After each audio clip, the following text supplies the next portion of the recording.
Hey, what's up? It's Frank from DataDriven.tv, podcast where we explore the emerging fields of data science, machine learning, and artificial intelligence. So I'm actually here at Sam's Club, about the only club I really frequent on a Friday night. And one of the things that's changed lately, happened about a month or two ago, is you basically get a receipt, and instead of them checking your items and reading the items, what they'll do is that they'll scan the barcode on your receipt, and obviously what's going on is, and they'll scan some items in your card to make sure that they're on the receipt. What's interesting about that is that clearly they're doing real-time inventory here. And that's not really a big surprise, but what constitutes real-time? I've had a lot of debates with customers about this, about what real-time means exactly. And the short of it is that it means whatever you want it to mean.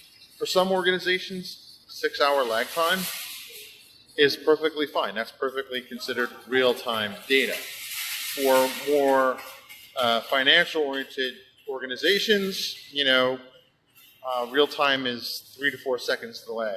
This live stream here we're watching, Facebook tends to lag either by 15 to seconds to all the way up to a minute, depending on all sorts of various factors. So the notion of real time, and I think this is important, is really dependent on the application.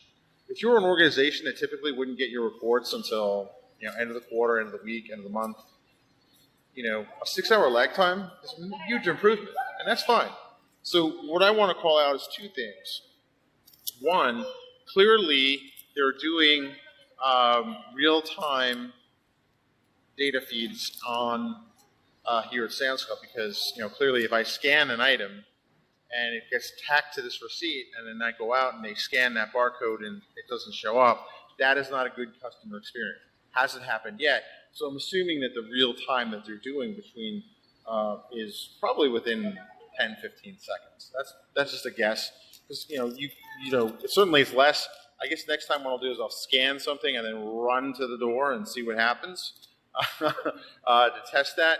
But in any case, that's a good example of real-time data fitting the business need. Another example of real-time, hang on, Ben. Another example of real-time data is probably, we were just, if you follow my blog, both my kids had birthdays this week, and yes, it is a week before Christmas. We went to Great Wolf Lodge. One of the things at Great Wolf Lodge is they have a game called Magic Quest, where basically you run around and you kind of flick this RFID/infrared wand at various devices, and it sends you on quests and things like that. And that's another example, right? So,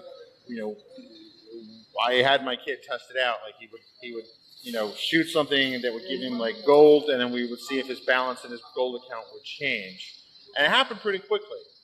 And these are all things that, while they're not, the idea of storing something to a database and then having that retrievable right away isn't exactly cutting edge. It is not widely available like you think it would be. And I think that's an interesting notion. Yeah, we're headed to the car now. And I think that's an interesting notion in terms of, obviously, if you're just doing a simple kind of account lookup, it's not a big deal. But if you want to do kind of a data warehousing report, there's obviously going to be more lag time. Or, and here's the cool thing about the cloud, you can throw more servers at it to get your answer sooner, right? And this is something Andy and I had a good conversation about. And he's supposed to record DataPoint, but not to put Andy on spot here. But the idea is that you have to wonder, are they using the cloud or is there some kind of local service on premises?